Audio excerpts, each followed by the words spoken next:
Honourable members, please be seated.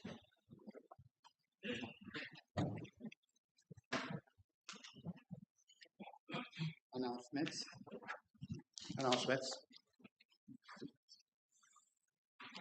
Honourable Prime Minister, you have the floor. Madam Speaker, it is with much grief and sadness that we have learnt of the passing away of Dr. Siu Sankar Jabu, former Member of Parliament, on Saturday, the 10th of August 2024, at the age of 79. Madam Speaker, born on the 1st of February 1945 in Quatre-Beaune, Dr. Jabu did his primary schooling in Strasbourg, France, and at Oriane Vedic School, Vauquois. He attended the Royal College of Cupid for his secondary education and studied medicine at the Royal College of Surgeons in Dublin, where we became very close friends. I should add that his father, also known as Dr. Siu Sankar Jabu, was also a medical doctor, a dermatologist, and he was very close to Sir Siu Sankar Ramgoolam. Dr. Jabu joined the Mauritius Labour Party in 1995 and held the post of treasurer of the party. He stood as a candidate for the general elections in December in 1991 and for the constituency of Bobassa, Petite Rivière, but was not elected. He then again stood in the general elections of December 1995 under the banner of the Alliance Parti Travailliste MMM in constituency number 14, Savane Black River, and he was elected as third member of the said constituency. In 1997, Dr. Jabu was appointed Government Chief Whip, a post which he occupied until August 2000. Madam Speaker, Dr. Jabu was a well-known entrepreneur and land developer, and will be remembered for his contribution in the development of the regions of Tamarin, Rivière-Noire, and Troubiche in particular. Dr. Jabu, who had a passion for sailing, reading, and classic cars, also occupied the post of president of the Rotary Club of Rivière-Noire. Madam Speaker, may I kindly request you to direct the acting clerk to convey the deep condolences of the Assembly to the bereaved family. Honourable Leader of the Opposition, you have the floor. Thank you, Madam Speaker. Madam Speaker, on behalf of the opposition, I associate myself with the tribute paid by the Honourable Prime Minister to late Dr. Siu Sankar Jabu. My thoughts are with my former colleague, member of this House from constituency number 14, Mr. Ezra Jabu. Madam Speaker, may I kindly request you to direct the acting clerk of the National Assembly to convey our deep condolences to the bereaved family. I thank you, Madam Speaker. Thank you very much. Honourable members, I associate myself with a tribute paid to the memory of late Dr. Siu Sankar Jabu, former Member of Parliament, by Dr. the Honourable Prime Minister and the Honourable Leader of the Opposition.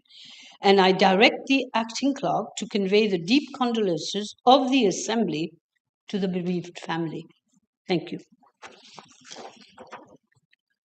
Yes?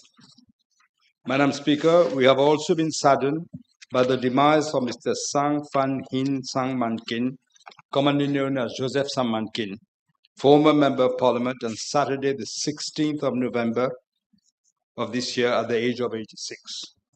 Born on the 12th of March 1938 in Port Louis, Mr. Sang Man Kin did his primary schooling at the Chinese Middle School and then at the Cassis Government School and the École Centrale de Rue de la Paix. He attended the Royal College of Port Louis for his secondary education and graduated in English and French at the University of London in 1960. In 1968, he pursued diplomatic training at the Graduate Institute of International Studies in Geneva, Switzerland, with a fellowship from the Carnegie Endowment Fellowship. Mr. Salman Kin had a rich professional career. In 1957, he joined the Chinese Daily News as the reporter, and he worked as a teacher at the Bujwari College and then at St. Andrews College. From 1961 to 1967, he worked as an education officer at the Royal College of Portly. From 1968 to 1972, Mr. Salman Kin joined the public service as secondary secretary to the Mauritian Embassy in Paris. From 1972 to 1977, he was appointed first secretary and later became first councillor in Brussels, where together with Mr. Raymond Charles, he participated in the negotiations leading up to the signature of the Lomé Agreement and the Sugar Protocol. From 1977 to 1983, he acted as Minister Councillor and head of the International Division at the Ministry of External Affairs. He has also occupied the post of Deputy Director of the Commonwealth Foundation in London for the period 1983 to 1990. Madam Speaker, on the political front, Mr. Salman Kin made his first foreign politics in 1991 by joining the Mauritius Labour Party and stood as the candidate for the general election for constituency number 20, Beaubassin-Petite-Rivière, under the banner of the Alliance Parti Travailliste PMSD, but he was not returned. Mr. Salman Kin then contested the 1995 election in constituency number 2, Port Louis South and Port Louis Central, under the banner of the Alliance Parti Travailliste MMM, and was elected as second member to serve the National Assembly. He was also appointed as Secretary General of the Mauritius Labour Party.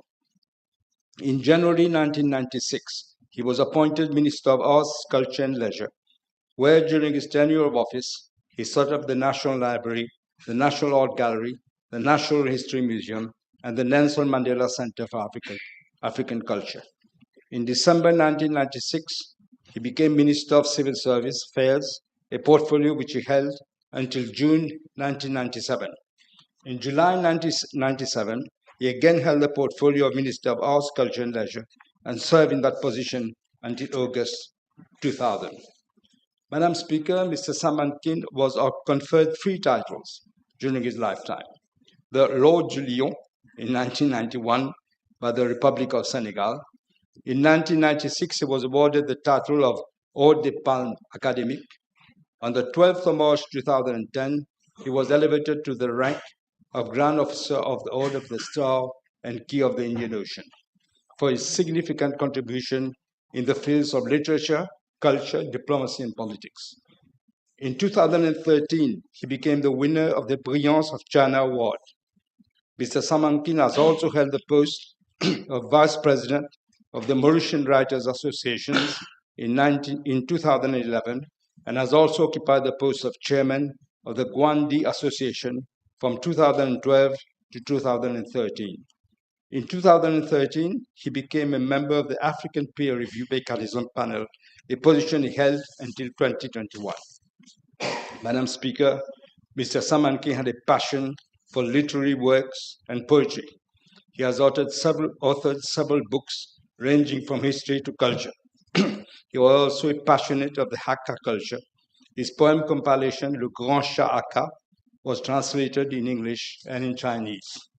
Madam Speaker, may I kindly request you to direct the acting clerk to convey the deep condolences of the Assembly to his widow, Mrs. Marie-Reine Salman Kin, and to his children and family.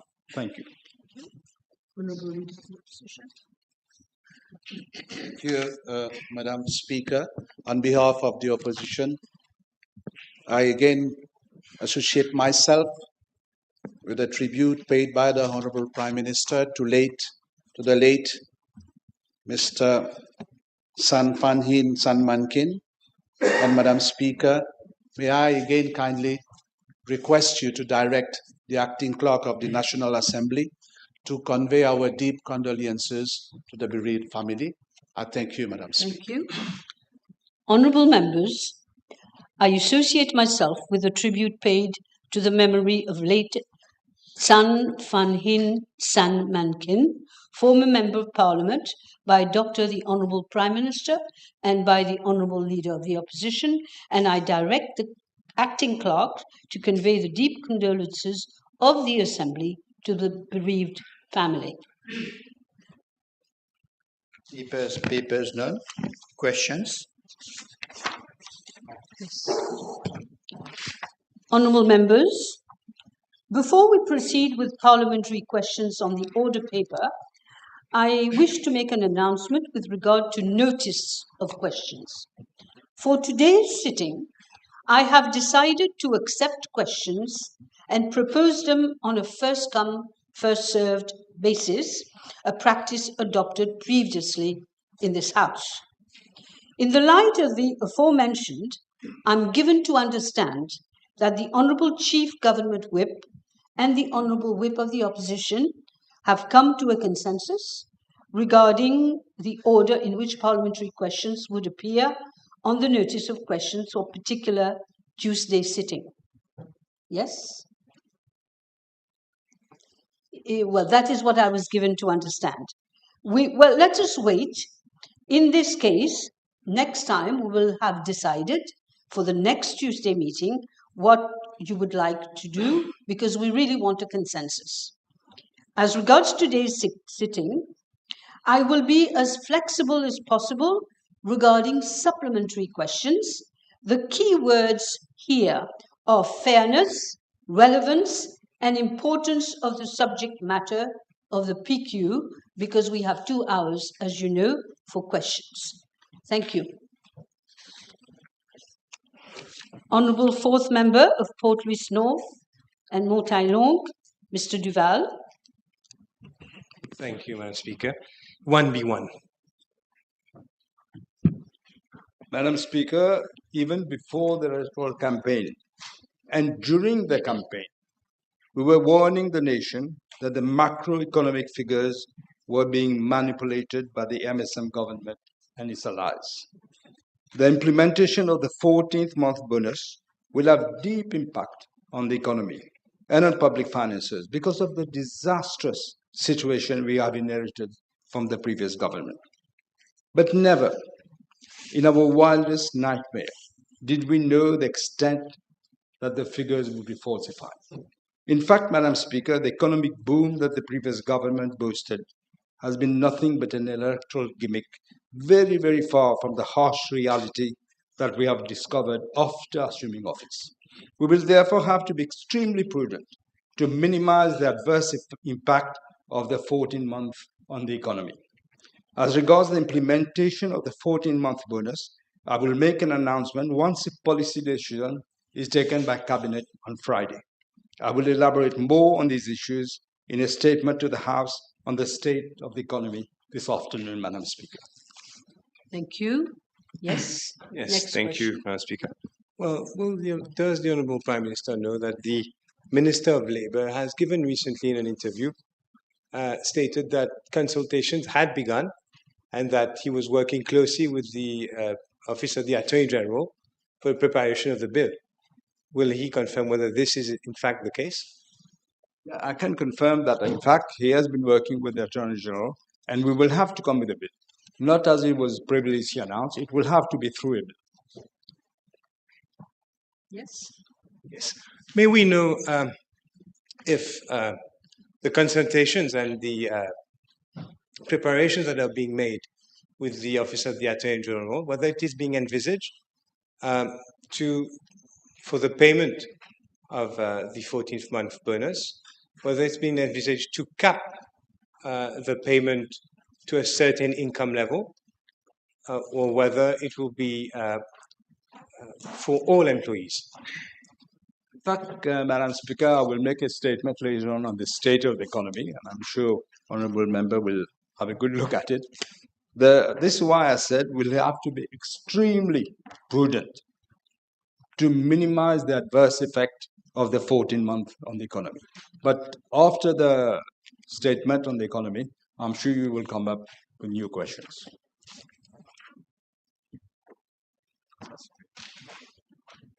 Okay.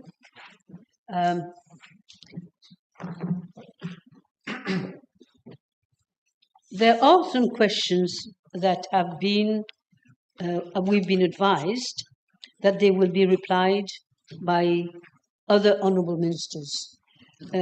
Question PQ1B2 will be replied by the Honourable Minister of Commerce and Consumer Protection. PQ1B4 will be replied by Dr. the Honourable Minister of Agro-Industry, Food Security and Blue Economy and Fisheries. Okay. Yes, Honourable Fourth Member of Port-Louis North and Montaigne, Mr. Duval. Yes. Your next question. B3. Madam Speaker, after 56 years of independence, it is opportune to consider constitutional and electoral reforms to further consolidate our democratic institutions, especially after how the previous regime has undermined all our institutions. It is precisely to consolidate our democracy that the proposal for the setting up of an electoral college for the election of the President of the Republic has been included in the electoral manifesto of the government. Madam Speaker, electoral college is a process whereby a group of electors is formed to elect a candidate to a particular office. The concept of general electoral colleges is not a novel one and is known in several democracies across the world. For instance, countries such as India and Germany have recourse to electoral colleges to elect the president. In France, the Senate is elected by an electoral college. Each of these countries has its own model of electoral college adapted to suit the local context and the specificities of their respective electoral system. Madam Speaker, the establishment of an electoral college in Mauritius will be an integral part of the reform agenda of my government, and we will have consultations with all the stakeholders. Yes, Madam Speaker, may I? Yes. Yes. Well, will the Prime Minister agree that he had pledged during the campaign to appoint the President of the Republic for an electoral college, and that it be not a simple nominee of the Prime Minister? I will ask the Prime Minister whether he doesn't agree whether the outgoing President could have remained in office pending the appointment of a new President through the Electoral College, as he himself pledged. And I don't agree with the honourable member. We have a new government. The President's term has ended, and gracefully we allowed him to stay in his position, and he has stepped down at the time when he was supposed to step down. So this is why we've decided we have to replace the President and the Vice President until we do the reforms that we have pledged we will do. Will the Prime Minister not agree that under the Constitution there is already provision for the outgoing President to remain in office pending the incoming President, and that because a President's term is for 5 years, it will not be under this government that a new President will be elected through the Electoral College, as has been pledged? I don't agree with the honourable member. The President, as I said, decided, he accepted that he has to step down after a new government is elected and his term of office has come to an end. So this is how we proceeded with the appointment of the new President and the Vice President. We cannot allow things to stay out there because, this would be an eternal argument if that is the case. That is why we followed the procedure and we've elected a new President, as has always been elected, but we will bring the reforms that we have pledged we will bring. And if I may.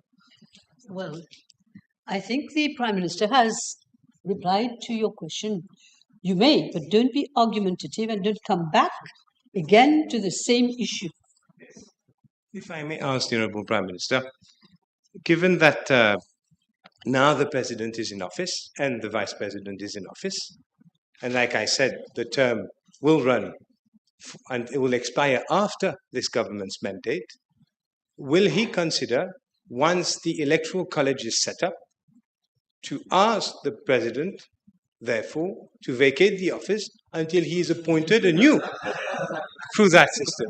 Otherwise, he would not, like I said, otherwise, he will not be keeping his promise to elect the president under his term, under his mandate, through the electoral college.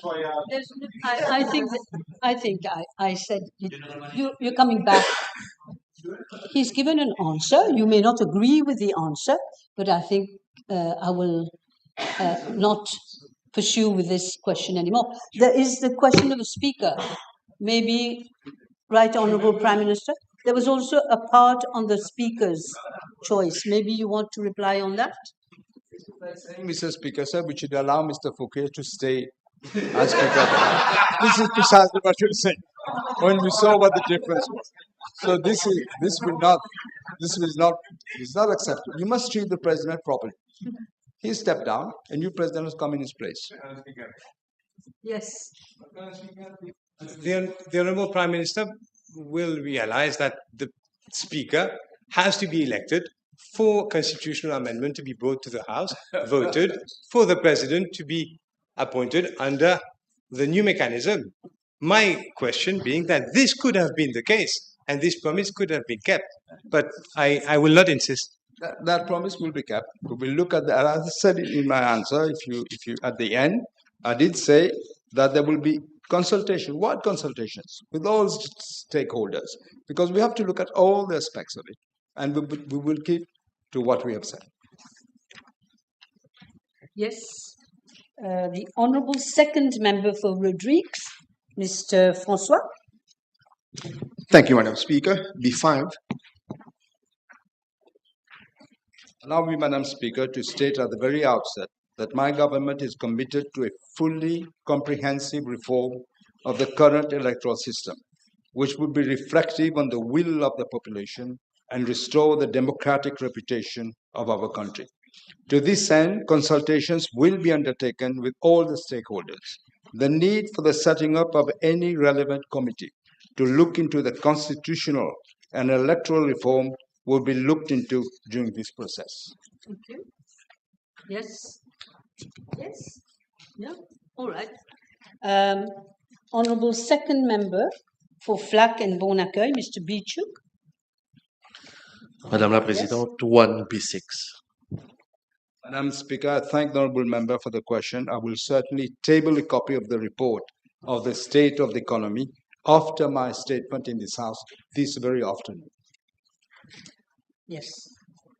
The Honourable Third Member for Grand Bay and Poudre d'Or, Mr. Etouaria. Thank you.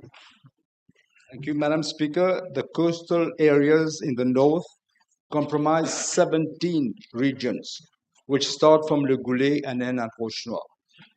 These regions are highly popular among tourists and local residents. I am informed by the Commissioner of Police that during the past 3 years, 1,120 cases of larcenies have been reported to the police in the northern coastal areas. That is from 2012 to 2024. For the last 3 years, 2024, 23, and 22. I'm also informed that the police has put in place several measures to closely monitor the situation. And they are as follows. Bike and mobile patrols are carried out daily by the regular police, divisional CID, emergency response services, divisional support unit, police de l'environnement, police du tourisme, and the National Coast Guard in the residential and commercial areas, as well as the coastal regions for the safety of visitors and business operators. Secondly, the Special Supporting Unit and the Special Mobile Force are deployed at night to carry out mobile patrols and roadblocks in strategic locations throughout the island, including, therefore, the Northern Division. Thirdly, the Crime Prevention Unit regularly conducts sensitization campaigns in residential and commercial areas, as well as hotels, in order to raise public awareness on crime prevention measures. Additionally, neighborhood watch schemes have also been set up in those regions in order to enlist the support of the whole community in the fight against crimes, including larcenies. And fourthly, safe city cameras are used to monitor the movements of suspicious persons and vehicles for prompt and coordinated response to attend to public requests for police assistance. Madam Speaker, following the appointment of the new Commissioner of Police, the existing measures are being reinforced to revitalize the various units of the police force island-wise for a more effective response to crime. The police force is reorganizing its workforce and will adopt a zero-tolerance policy approach against all offenders as a deterrent to reoffending. We place, Madam Speaker, a high premium on the safety and security of visitors and local residents. We must ensure that our country remains a safe destination, not only for tourists, but also for local residents. Thank you, Honourable Prime Minister. We will now be moving to questions. So I have to inform you that international trade. I now call on the Honourable Second Member for Maibor and Plaine Magnan, Mr. Apollon. Thank you. Thank you, Madam Speaker. B8. Madam, I'm so sorry. You were replying to the question yes, I'm replying to the 1B22? question, but what I say, I seek your indulgence. I will give the salient features in my reply of the MV Wakashu on the 25th July 2020. A solidarity grant was put in place to provide financial assistance to all victims. Registered fishers, applicant fishers, fishmongers, holders of commercial pleasure craft license, skippers, beach hawkers were thus each paid only 10,200 rupees per month from August 2020 to March 2021. That is an average of 80,000 rupees only during the full period of 8 months. The sum disbursed was unfortunately grossly inadequate. Following public outcry and protest march, the Japan V&I Club, the sole organization in Japan underwriting protection and indemnity insurance for both ocean-going vessels and Japanese coastal vessels, and the insurer of the Cape-sized vessel agreed, unfortunately, to pay only $2,650,048 as full and final compensation to the 999 registered fishermen, applicant fishers, and fishmongers. Though the fishers, the applicant fishers, and fishmongers were entitled to more, they each only paid 113,000 rupees in December 2021 as additional compensation for loss of earnings. Madam Speaker, I'm informed that as at date, government has disbursed approximately 838 million rupees of taxpayers' money for various expenses in connection with the shipwreck. It is unacceptable that as of now, only 60 million rupees, that is 7.4% of expenses claimed, has been reimbursed so far by the insurers. Madam Speaker, I personally raised the matter with the Japanese ambassador during a meeting I had with him on the 5th of December 2024, and to register my official complaint on the loss of income suffered by the victims. I impress upon the ambassador to ask the Japan International Cooperation Agency to expedite the relation of projects identified to empower the fishers. It is unfortunate the ship owner, Tokyo Maritime Corporation, has entered a case before the Supreme Court to set a limitation fund under the International Convention on Civil Liability for Bunker Oil Pollution, that is the Bunker Convention, to the sum of approximately 720 million instead of the 2.3 billion claim. I hope the Supreme Court will not take long to give its ruling. It is unfortunate, Madam Speaker, that none of the former government ministers nor the Prime Minister deem it fit to depose before the Court of Investigation on the MV Wakashu to look into the grounding, which was a major ecological disaster. It is only now that this particular case is being given the great seriousness of purpose, the Attorney General and his office exploring all possible avenues in relation to legal matters. The state of Mauritius as plaintiff will fight for its legitimate rights, and the victims should be entitled to all benefits. Thank you, Madam. Thank you. The Honourable Second Member for Maibou Plan Magnon, Mr. Apollo. Thank you, Madam Speaker. B9.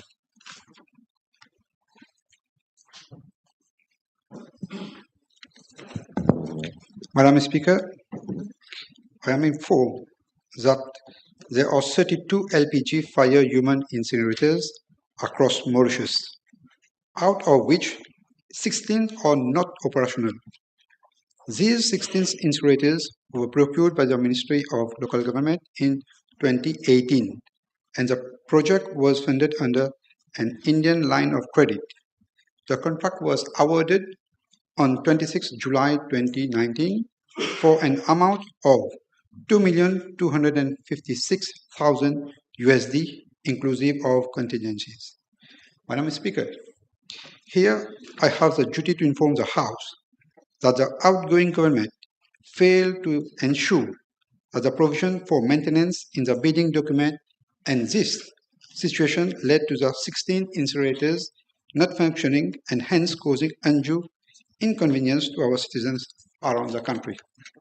In order to remedy this situation, bids were invited for the repairs, periodic servicing, and maintenance of all these 16 LPG fire human incinerators. Eventually, Steam House Limited, which met all requirements, was awarded the contract for the repairs, periodic servicing, and maintenance of these 16 LPG fire human incinerators for a contract price of 20,504,000 rupees, excluding VAT, on 14 October 2024, for a period of 2 years, renewable each year for an additional period of 3 years upon satisfactory service. Madam Speaker, as at date, the contractor has already surveyed 3 incinerators, namely at Canlivieux, Richelieu, and Tombeau, Maibou. In order to prevent any malfunctioning of incinerators, Steam House Limited intends to set up the incinerator with both automatic and manual options so that the incinerators could be switched to manual mode of operation whenever needed. In the meantime, all requests for incinerations received at the level of different councils, which being redirected to the nearest cremation incinerators, which are in operation under the respective council jurisdiction. In case incinerators are not available, the traditional cremation ground are being used. Madam Speaker, as per the contract, the contractor is expected to complete the repairs of all these 16 incinerators within a period of 12 months. However, my ministry is requesting the contractor to proceed faster with the repairs. In fact, I am personally following up on this matter with officers of my ministry. Thank you. Thank you. Mr. Thank you, Madam Speaker. Can I also, Honourable Minister, to inform the House which companies supplied the 16 incinerator which was funded under the Indian line of credit as stated by yourself? These 16 incinerator was procured by from Kanta Electrical India Limited. Your next question, then, Mr. Honourable Second Member for Maibou and Plan Magnon, your third question. Thank you, Madam Speaker. B10. Thank you very much, Honourable Member. Madam Speaker, since 2019 to date, my ministry has received 2,257 applications for fishermen cards, of which 1,134 fishermen cards have been issued. The list is being tabled. Moreover, from 2019 to date, a total of 186 applications for fishermen cards were rejected for the following reasons. 48 applicants were aged above 50 years, 93 applicants were holder of business registration, number over in gainful employment, and 45 were involved in drug dealing. Thank you, Madam Speaker. L'honorable ministre peut nous dire que si le ministère peut revoir les critères à la distribution des cartes des pêcheurs, comme on sait, les 10 dernières années, ça a été utilisé à des fins politiques. Est-ce qu'on peut revoir les paramètres et assurer que les vrais pêcheurs obtiennent leur carte? Certainly, Madam Speaker. And I invite the distinguished honorable member from Labour to dispense sound advice to us. We are here to be heed to what he has to say. Yes. Thank you, Madam Speaker.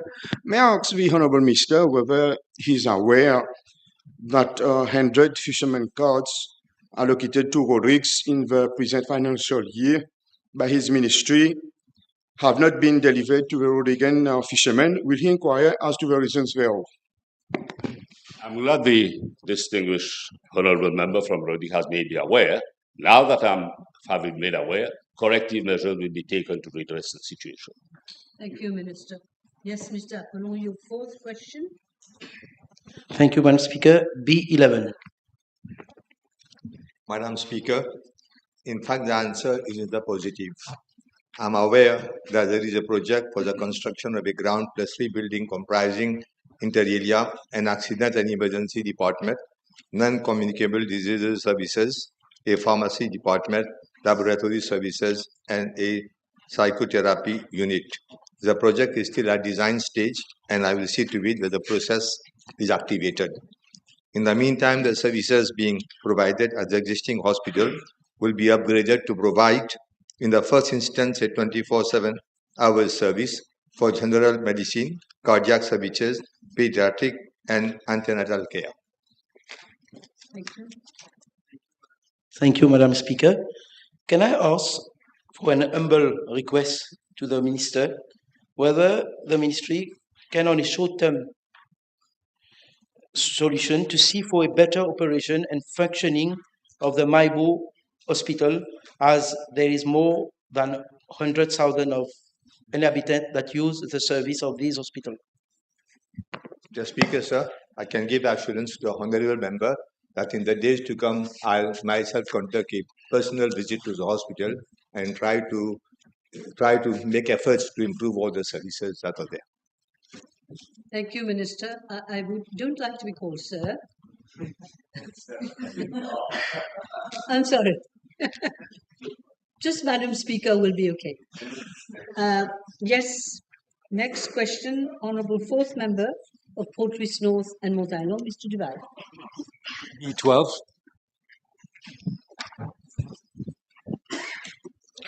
Madam Speaker, the last municipal city council and municipal town councils elections were held in June 2015. Accordingly, as per the Local Government Act, the life of all councils should have ended in June 2021. The previous government repeatedly postponed the municipal elections on 3 occasions since June 2021. Due to COVID-19 pandemic, the municipal elections were postponed on 2 occasions for a period of 1 year each as from 15 June 2021 and a further period of 1 year as from 14 June 2022. However, the previous government again postponed municipal elections for a third time to June 2025. This was very irresponsible and against the democratic rights of the inhabitants governed by the municipal council concerned. Madam Speaker, it is an undeniable fact that the previous government was aware that if ever the municipal council elections were to be held, they would have lost all the 120 seats in the municipal councils. Hence, they came up with an amendment to the Local Government Act to extend the life of the municipal council by a further period of 2 years on grounds that the reform had to be brought to the local government system in Mauritius. The municipal council elections are now due by mid-June 2025. Madam Speaker, unfortunately, 1.5 years has elapsed, but no official report on such reform has been laid on the table of the National Assembly, nor has the public been made aware of these reports. Our government has got commitment to uphold the democracy and to ensure that the municipal council election be held as soon as possible. Madam Speaker, we do not believe in piecemeal solutions. Our firm commitment is to redress all the wrongdoings of the previous government, uphold democracy, and ensure that the local authorities are governed under a proper, modern, and effective legal framework. Accordingly, only a few days after joining the ministry, we have already started to review, update the Local Government Act, and all the regulations that flow from same. Our government and my ministry give a firm undertaking that we are going to hold the municipal elections as soon as possible when all the necessary amendments are made to the Local Government Act to reflect the vision of this government. Thank you, Minister. Yes. Be careful. I can hear. The Honourable First Member for Port-Louis North and Montagnard, Mrs. Sababen. Thank you, Madam Speaker. Question B30.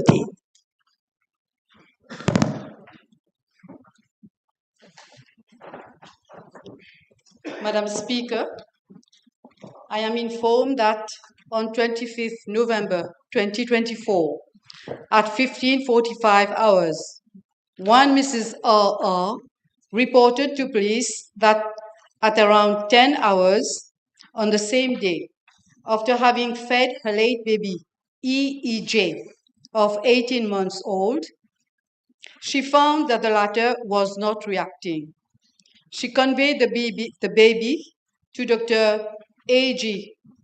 G2 Hospital, Port Louis, where Dr. V certified her death, and the case was referred to the police medical officer for autopsy. The autopsy was conducted by the principal police medical officer, where the cause of death of late baby E.E.J. was attributed to a subarachnoid hemorrhage. Mrs. R.R. confessed to the police that on 25th November 2024, she dealt the baby girl a fisticuff blow violently at her head of baby E.E.J. early in the morning. On 26th November 2024, a provisional charge of murder was lodged against the accused before the District Court of Port Louis. Madam Speaker, I wish to inform the House that prior to the events that lead to the tragic death of the baby, on 17th October 2024, she was admitted to Queen Elizabeth Hospital, Rodrigues, for treatment. On 18th October, the social worker of Queen Elizabeth Hospital, Rodrigues, referred the case to CDU Rodrigues. On 21st October, Mrs. R.R. attended the first session with a psychologist of CDU Rodrigues. I am informed that a second appointment was scheduled for 11th November 2024, but she didn't attend as she was in Mauritius since 6th November 2024. Madam Speaker, when the case of the demise of the 18-month-old baby became known to the officers of my ministry, psychological assistance was proposed to Mr. P, the maternal uncle, the only relative living in Mauritius, on 27th November 2024, but he declined. Sorry.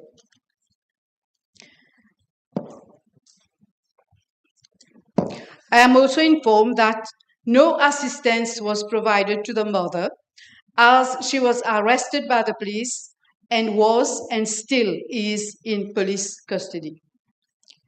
Given that the family of the late baby expressed their wish to conduct the funeral in Rodrigues, I made necessary arrangements with the relevant authorities for the repatriation of the body on 27th November 2024.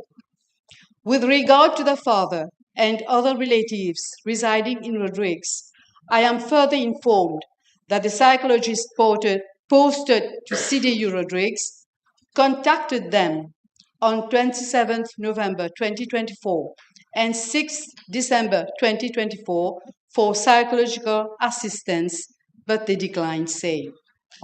I wish to reassure the House that close follow-up is being maintained in this case for further assistance.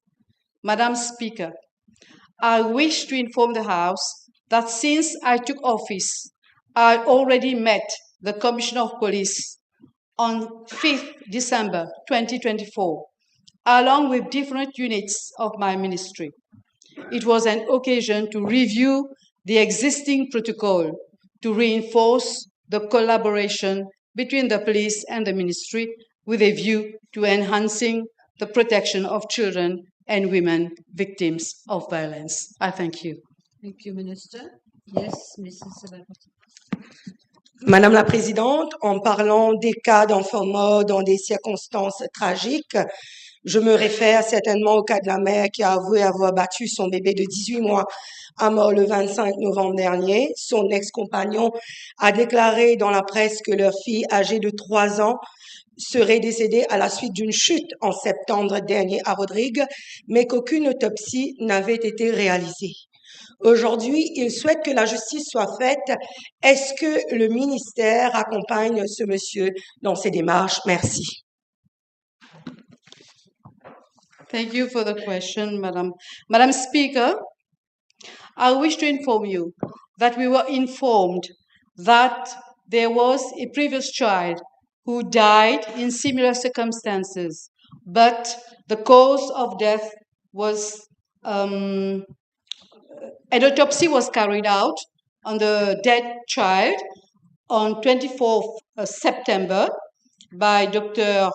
Monvoisin, PMO, at Queen Elizabeth Hospital, and it was found out that the cause of death was natural because the late girl child was an epileptic patient.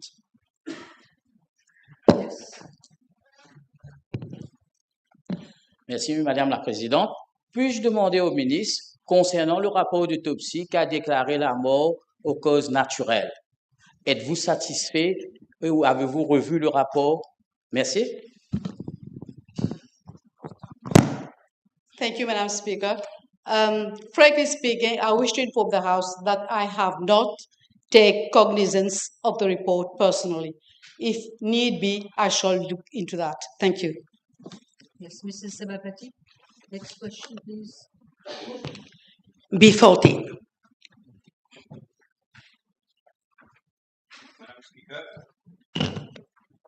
I'm informed that the Central Water Authority currently has a total of 310 subscribers in the region of Rivalan-Road, Crèvecoeur, who are connected to the Central Water Authority existing pipe network. This region forms part of the CWA water supply zone, that is the north. The region of Rivalan-Road in Crèvecoeur receives potable water from Crèvecoeur Service Reservoir, which sources its water from Malinga Reservoir, Bassin Loulou, and Labourdonnais River. The daily hours of supply are between 4 a.m. to 8 a.m. and then 4 p.m. to 8 p.m. Madam Speaker, I'm further informed that following complaints from some residents of Rivalan-Road on the social media regarding water supply, the Central Water Authority had effected a site visit thereat on 6 November 2024. It was found that 22 households along Rivalan-Road in Crèvecoeur was not registered subscribers of the Central Water Authority. And there was no Central Water Authority serviceman in that particular area. They are situated at the far end of the road and on a higher elevation. The Central Water Authority thus conducted a public relation exercise with the inhabitants concerned, who were advised to make an official application for new water supply at the Central Water Authority sub-office in Pamplemousse in order to be connected to the CWA pipe network. I am also informed that the Central Water Authority had that no application has been received from the inhabitant concerned up to date? Thank you. L'eau est une matière première précieuse et importante. Sans elle, l'être humain ne pourrait pas survivre, mais toutes les eaux ne se valent pas. Monsieur le ministre, il faudrait quand même dire, j'ai été dans la circonscription avec mes deux colistiers, honorables Achok Soubron et Ludovic Cazen. Malheureusement, vos réponses ne sont pas satisfaisantes. Plusieurs de ces habitants ne sont malheureusement pas raccordés au réseau de la CWA. C'est le cas de le dire pour les habitants de Rivalan, Crèvecoeur. Est-ce que, Monsieur le ministre, pourrait informer la Chambre sur les mesures qui seront prises rapidement pour que nos citoyens soient raccordés en eau et avoir une consommation d'eau potable? Vous avez parlé de 22 familles et nous parlons de 50 familles. Merci. Madame la Présidente, je peux comprendre l'irritation de l'honorable membre et son impatience. Je peux comprendre. Je ne vais pas me bagarrer avec les chiffres entre 22 et 50. Ce que je voudrais ajouter, Madame la Présidente, c'est que pour être connecté au réseau de la CWA, il faudra que on a une application de ces gens-là. Donc, connecting this household would require significant infrastructural work, including l'installation de 500 mètres de new pipelines et du upgrading of the existing pump system to ensure adequate water supply. Comme je l'ai dit dans ma réponse initiale, Madame la Présidente, il faudra que les 22 ou 50, comme précisé par l'honorable membre, fassent une demande auprès de la CWA et je l'espère, je promets à l'honorable membre que ces 22 familles seront raccordées très rapidement. Your next question, because that's been quite... And don't shout, please. Le micro est très sensible. Le micro est très sensible. I'm sorry. B15. I'm not used to it. B15, sorry. That's all right. That's better. Madam Speaker, I'm informed by the Central Water Authority that the region of Paul and Virginie Street, also known as Tirodrig in Cité-la-Cure, falls within the CWA water supply zone of Port-Louis. The region receives potable water from the Priest Peak Reservoir supplied by La Nicolière and Pi Water Treatment. I'm further informed that households located on the right-hand side of Paul et Virginie Street, leading to La Cure Reservoir, are connected to the water supply network and have individual water meters installed by the CWA. However, the Central Water Authority does not have any pipe network on the left-hand side of the road at Tirodrig, as the area is currently occupied by unauthorized settlement or, un mot que j'aime pas, squatters. Madam Speaker, I am informed that an applicant for a new supply connection has to submit a title deed or authorization from the landowner to enable the Central Water Authority to fix a water meter. I understand that the Central Water Authority will have to undertake necessary infrastructure development and the laying of approximately 3 kilometers of pipeline to extend the network to the region concerned. Thank you. Les conditions dans lesquelles les habitants de Tirodrig vivent en 2024 est imaginable. Nous sommes pour le changement, nous parlons du changement. Est-ce que nous pouvons changer le quotidien de ces habitants, leur situation et améliorer leur qualité de vie? Monsieur le ministre vient tout juste de parler d'un réservoir d'eau donc qui sera placé dans la région. Est-ce que cela peut se faire au plus vite pour le bien-être des habitants et aussi pour les enfants? Merci. Madame la Présidente, je comprends encore une fois l'impatience de l'honorable membre, mais je dois préciser que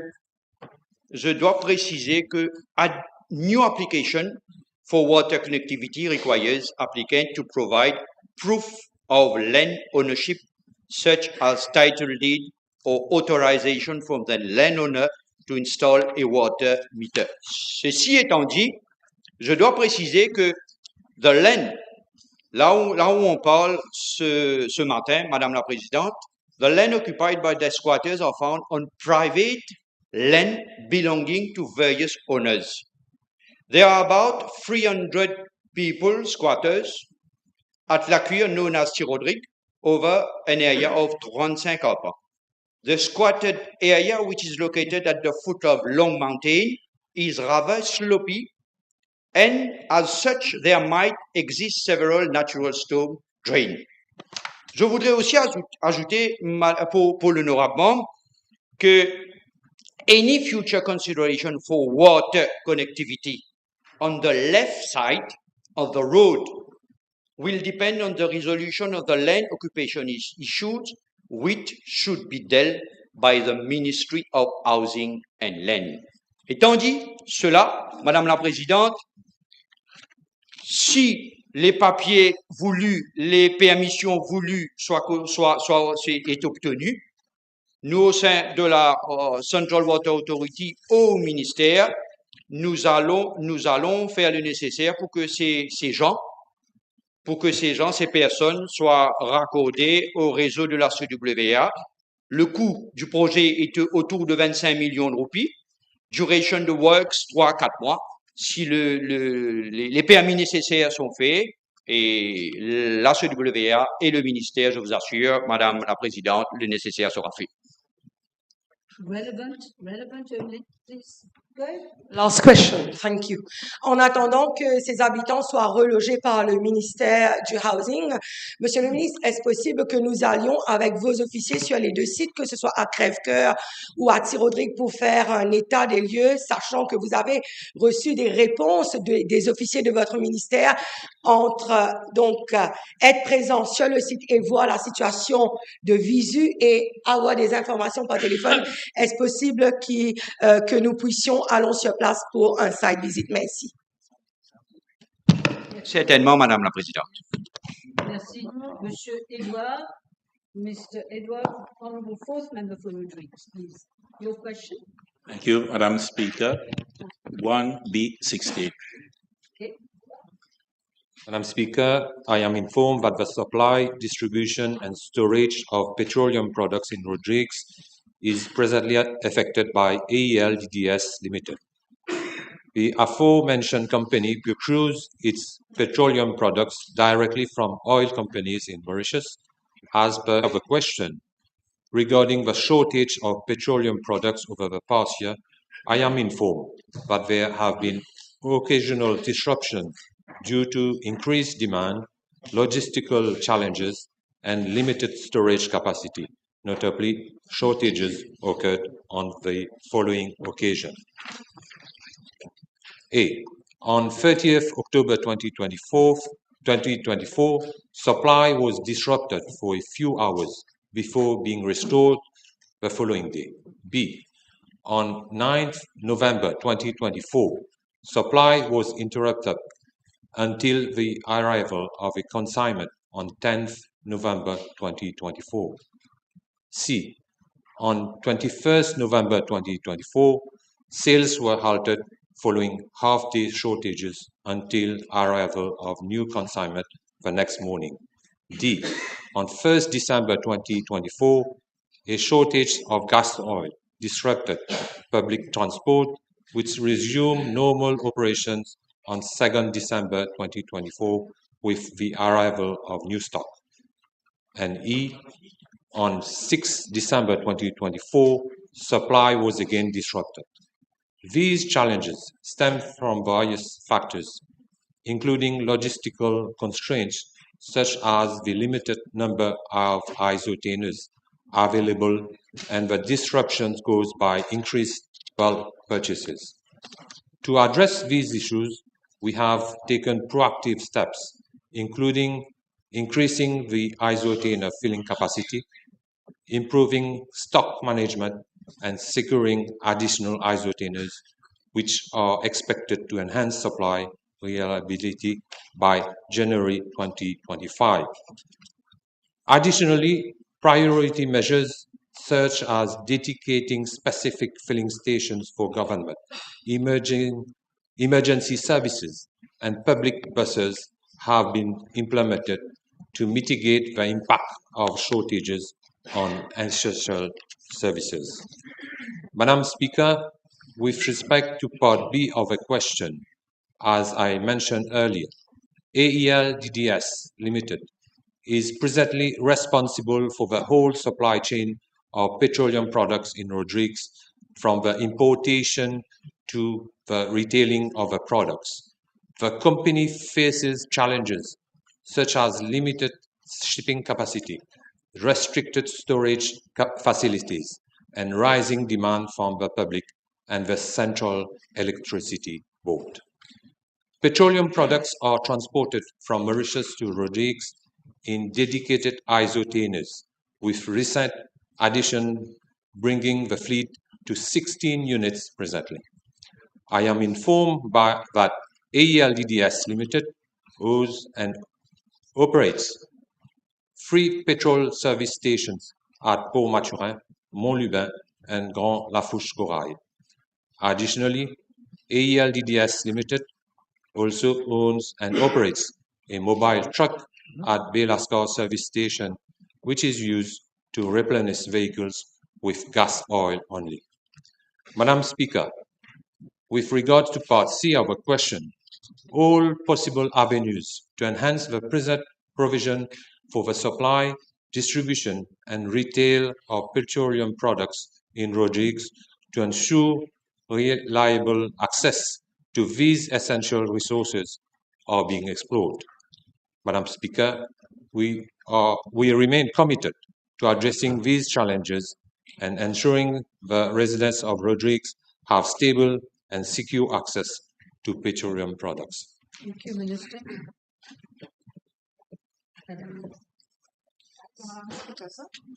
Can the Honourable Minister inform the House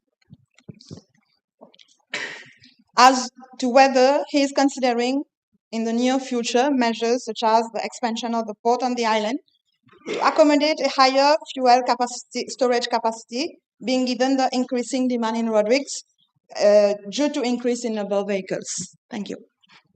Madam Speaker, we will definitely take it into consideration. Subject to availability of funds, we will have to go to Cabinet to take a decision. Thank you, Minister. Yes, Mr. Edward. There have been discussions between former Chief Commissioner for Rodrigues and the State Trading Corporation for a storage facility in Rodrigues. Will the Minister state if the procurement notice that has been launched in October last will continue for a Whitehall storage facility in Rodrigues? Well, we will take it into consideration. We'll discuss it with the STC. Yes. Your next question, please. Oh, I'm sorry, I didn't catch your eye. No worries. You didn't catch mine. Thank you. Will the Honourable Minister confirm whether in the past, during any shortage of petroleum products in Rodrigues, a small private containers or whatever name we call it, vessel, were chartered to serve Rodrigues? And if the problem persists, will he contemplate the same modalities? Well, according to the information that I have, we will need to have more trips to Rodrigues. Once we have more trips to Rodrigues, I believe that the problem will be resolved. That's correct. And will the minister, is the minister aware that there is limited infrastructure in the port area? Despite we have additional trips, there are limited space in the port area, especially for container storage and others. Is he considering to look with MPR and other authorities to extend this storage area in the port area in Rodrigues? Madam Speaker, we will definitely work on it. Yes, your next question, please. Madam Speaker, 1B70. Thank you very much, Honourable Member. With your permission, Madam Speaker, I will reply to both parliamentary questions. B/4 and B/17 as they relate to the same subject matter. Madam Speaker, I'm informed that as of now, the Mauritius Shipping Corporation Limited is operating with only one vessel, the Peros Banus, which takes around 260 containers to Rodrigue per trip. For the peak period between October and December for year 2023, the Mauritius Shipping Corporation Limited shipped a total of 2,013 containers. For the same period this year, the Mauritius Shipping Corporation Limited has already shipped 1,512 containers as at 30th November 2024, with 510 containers forecasted to be shipped on the remaining two voyages in December, which will make a total of 2,022 containers. Madam Speaker, notwithstanding what my colleague, the Minister of Commerce and Consumer Protection, has stated in relation to petroleum products, and of course we take on board valuable suggestions made by distinguished honorable members from Rodrigue, let me say that as regard shipment of petroleum products to Rodrigue, 14 containers were shipped to Rodrigue in the last voyage, and it is planned to ship 16 containers on each of the next two voyages to Rodrigue. With the above shipment of goods and petroleum products, it is expected that there will not be any shortage thereof in Rodrigue. However, of course, we have to err on the side of caution, and this is precisely why I'm going to inform the House that the MV Trocasia, which went for dry docking, will come back on the 16th December 2024, and additional trips can be arranged to Rodrigue if ever the need is felt. Yes. Now I will call third member for Port-Louis South and Port-Louis Central, Dr. Amir. B18, please.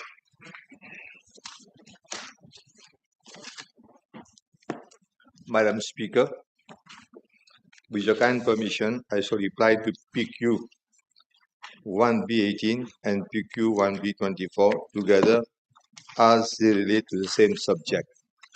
Madam Speaker, first and foremost, I wish to extend my deepest condolences to the families who lost their loved ones during this tragic period. The loss of these lives is a matter of profound regret, and we remain committed to addressing this issue with transparency, accountability, and a focus on systemic improvement. Madam Speaker, since the coming in office of this government, one of the priorities has been to look into the circumstances that led to the death of dialysis patients which occurred during the COVID-19 pandemic. The fact-finding committee set up by the previous government identified major shortcomings in the management of this crisis.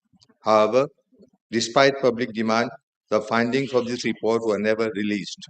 This lack of transparency only compounded the sense of injustice experienced by the grieving families. Madam Speaker, the present government is committed to rectify these past failures and ensure the right balance is struck between accountability and respect for individuals involved. The report produced by the fact-finding committee contains sensitive, personal, and medical information, and we must uphold patients' confidentiality as a matter of principle. There is no objection to tabling of the report before the National Assembly, provided the consent of the families of the deceased is obtained. My ministry is arranging accordingly. Thank you. Yes, Doctor. Merci, Madame la Présidente. Est-ce que le ministre peut assurer à la Chambre que diverses enquêtes ont découlé suite à la publication et suite à la soumission du rapport du Fact-Finding Committee à son ministère, tels que le Medical Negligence Standard Committee, le Medical Council, le Nursing Council? Est-ce que ces rapports, leurs conclusions, est-ce que le ministère peut assurer que ces conclusions soient aussi soumises à la Chambre, car ça fait déjà 3 ans depuis que le rapport a été soumis et les circonstances atténuantes des décès de ces 11 patientes, ses parents, ses proches attendent patiemment pour compléter leur deuil. All these information will be made available once we get the clearance from the family concerned. Of course. Yes, your next question, Dr. Mir. B19. Madam Speaker, I am informed by the Land Drainage Authority that the city center of Port-Louis has been declared as high-risk prone area in August 2019. The region of Port-Louis, particularly the city center, is highly exposed to the flood water emanating from the mountain range that is the Pousse and Signal Mountains, and is bordered by the mountain range upstream, and is in fact a trough, that is a cuvette, between inverted commas, by nature of its topography, and downstream it is bordered by the sea. Accordingly, the discharge of surface runoff is highly dependent on the tidal levels at the discharge point, which is Bassin Coudan. In the event of a concurrent scenario of a torrential rain and storm surge, the evacuation of floodwaters is inhibited due to the effect of tidal locking. This causes a rapid rise in the water level in the low points, namely at Poudrier Street, Ruisseau du Pousse, Coudan, and La Chaussée Street, amongst others. Madam Speaker, the flood mitigating measures earmarked within the region of Port-Louis include the following: drain along Lord Kitchener Street, drain along Dr. Raoul Rivet Street, drain along Popénessie Street, raising of walls along Ruisseau de Créole Stream, raising of banks along the Pousse Stream, reconstruction of bridges along the Pousse Stream, and upgrading of Boulevard Victoria Bridge, Vallée Pitot. The following projects have been completed: drain works at Coudan along motorway M1 at Place d'Armes, drain works at Cité Rosemont, Vallée Pitot, drain works at Boulevard Ribals, Tranquebar, drain works at Jules Malat, Tranquebar, upgrading of Canal Anglais, construction of baffle tank near STR Marketing, and removal of cover slabs in front of Winners. The raising of wall along Ruisseau du Pousse consists: first, raising of the existing bank walls varying from 0.5 meter to 3 meter at different locations, and reconstruction of several bridges across Ruisseau du Pousse, including Gayasing Bridge and 2 bridges in Coudan premises. The first phase of the project comprises the raising of the walls up to the deck of the existing bridges is currently ongoing. In view of the constraints within the region of Port-Louis, the proposal of implementing a cut-off drain at the foot of Le Pousse and Monroe Hill is being looked into by the Drains Infrastructure Construction Limited. The geotechnical investigation is currently ongoing. Madam Speaker, I am further informed that the municipal city council of Port-Louis carried out desilting and cleaning works along the stretch of Ruisseau du Pousse in the vicinity of Crownland Tory, Tranquebar in February and April 2024. In addition, all the concrete slabs over Ruisseau du Pousse have been removed from ex-Majestic Cinema to Brown-Sequoia Street, and from Brown-Sequoia Street to Chaussée Street. 90% of the works have been completed. As regards the demolition of the KFC outlet, as at date, 95% of the works have been completed, and for the demolition works at parking spaces of Medco and Rogers Company Limited, bids are being evaluated. Madam Speaker, with regard to Rivelet Paille, desilting works along River Saint-Louis were effected over a stretch of 4.670 km in May 2024. The Council has effected clearing of the water course from overgrown vegetation and removal of obstructive materials, especially in the region of Avenue Cardinal 5 in November and December 2024. Madam Speaker, as for measures to mitigate the risk of flooding in the vicinity of Crown Land Tory, I'm informed by the LDA that a drain project has been identified for implementation thereat. In this respect, the NDU carried out 2 bidding exercises for the appointment of a contractor for the construction of a flood wall at Nazareth-en-Bas. The scope of works comprises, inter alia, the following: construction of a flood wall of an approximate stretch of 400 meters on both sides of Le Pouce Stream, backfilling, compaction, and reinstatement of roads, concrete lining of riverbed of an approximate stretch of 400 meters, and desilting works of an approximate stretch of 125 meters. However, as the bids received were unresponsive, both bidding exercises were cancelled. Madam Speaker, following the unsuccessful bidding exercises carried out by the NDU, the project was referred to the Drain Infrastructure Construction Limited for implementation. A first invitation for bids was launched, but no recommendation for award was made. Therefore, a second bidding exercise was carried out and financial clearance is awaited before an award can be made. Thank you. Yes, Dr. Obi. Thank you, Madam Speaker. May I ask the Honorable Minister, as far as Rivulet is concerned, whether his ministry will leave no stone unturned as to the illegal construction of a building or a poultry building that has been the cause of deviation of torrential rain over inhabitants living in Cardinal 5 and causing major chaos? I will certainly look into it because I'm being informed by the member, so I'll look into it. Yes. I've heard a very exhaustive reply from the Honorable Minister, and I'm glad to say that a lot of works are being planned for the inhabitants of Kantori, Trengba, particularly Le Pouce Stream. May I ask the Honorable Minister whether until and so forth these works are to be completed, and in the advent of the summer rains coming up, particularly torrential rains, whether he will make it a priority that those houses that have been earmarked in Trengba and along Monsignor-Lille, particularly 6 families, whether these people will be given priority of relocation or at least be evacuated promptly during torrential rains to avoid casualties. Thank you. As far as the evacuation plan is concerned, there is an evacuation plan being prepared and has been circulated between different ministries. And among the evacuation plan, we have voluntary evacuation. We have also mandatory evacuation. So we'll act obviously when we come in front of the situation. Yes, Mr. Next question. Honourable First Member for Montagne Blanche and Grand River South East, Mr. Babala. Thank you, Madam Speaker. B20.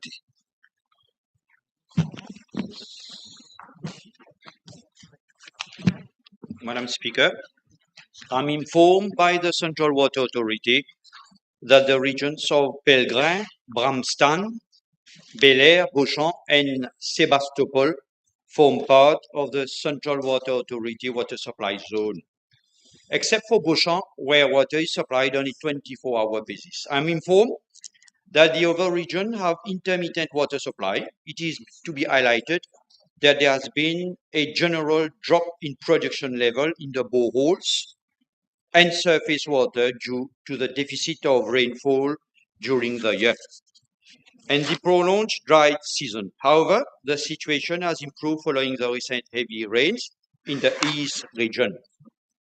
As far as Pellegrin and Sebastopol, Madam Speaker, these regions are served by Melrose Reservoir, which sources water from Quartier Militaire Reservoir and Petit Paquet Borehole. Melrose Reservoir also supplies Sans Souci, Montagne Blanche, and export water to Étoile Reservoir. Pellegrin and Sebastopol receive respectively 5 hours and 8 hours of water supply daily. I am informed that the dry spell that prevailed in 2024 has affected production from Petit Paquet borehole, which has declined by 17%. This deficit was mitigated by installing a containerized pressure filter at the Melrose Reservoir, supplying 1,000 meter cube per day. The recent rainfall has restored normal production to normal level. Madam Speaker, for Bramston, I'm informed by the Central Water Authority that it is serviced by Montagne Fayence Reservoir, Bonne Mer Reservoir, and a containerized pressure filter at Bramston River. Part of Bramston, including areas such as Moselle-Mont-Biarès, L'Albado Road, Calipa, and Chivala Road, enjoys water supply of 18 hours daily.